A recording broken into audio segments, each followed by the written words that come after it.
O Médico e o Monstro, de Robert Louis Stevenson. Esse livro aí já era pra eu ter lido há muito tempo. Já era pra eu ter parado de enrolar, até porque não é um livro longo, é um livro curto, coisa de 100 páginas ali e tal. Pra contextualizar um pouquinho a história, caso você não tenha lido já. O livro começa na perspectiva do Sr. Utterson, é o advogado do Jekyll, Dr. Jekyll. Jekyll é o médico, né? E aí, em determinado momento, ele tromba com o Sr. Hyde. Ele estranha aquele encontro porque ele narra que o Hyde, ele não tem nenhuma deformidade física, mas é como se fosse algo muito deformado. Tem algo que causa uma repulsa, assim, embora não tenha nada aparente nele. Ele tem um comportamento estranho, meio repulsivo, de afastar as pessoas, mas aparentemente, assim, ele é muito baixo, na verdade. Ele é muito baixo mesmo, mas é só isso, assim, ele não... É até difícil de imaginar, porque toda vez que alguém fala do Hyde, da aparência dele, é como se ele fosse um monstro, mas não descrevem alguma coisa física nele. Como se tivesse uma grande deformidade, meio estranha, assim, meio monstruosa mesmo, mas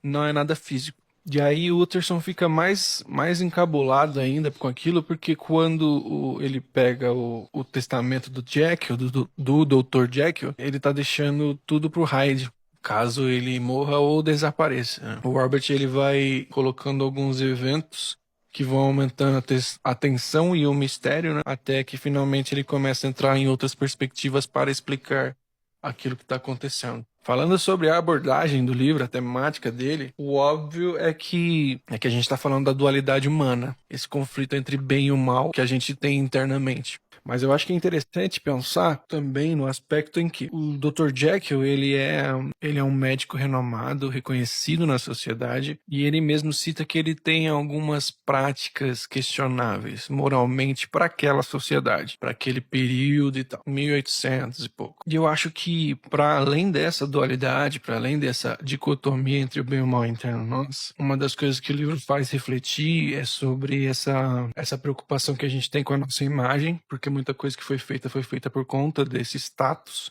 da pessoa ser respeitável na sociedade para esconder coisas que essa sociedade não respeita, coisas que essa sociedade trata como algo repulsivo, algo reprovável. Então, se a gente for aprofundar um pouquinho mais a análise, a gente percebe que a nossa sociedade é capaz de reprimir os nossos gênios, reprimir as pessoas que têm dons, têm talentos fora da curva. A gente é capaz de esquecer tudo isso se a pessoa não estiver de acordo com aquilo que a gente entende que é o certo. Se a pessoa não seguir um padrão, não seguir uma tradição na nossa sociedade, né? Acho que é esse o principal ponto, assim, de uma análise mais social ali. Social nesse aspecto e psicológica no sentido em que, quando a gente começa a reprimir demais certas coisas, espana, escapa entre os dedos. Começa a reprimir demais certos comportamentos, parece que resolve de imediato, mas começa a alimentar algo que pode ser pior, que num futuro a longo prazo se torna algo pior. E aí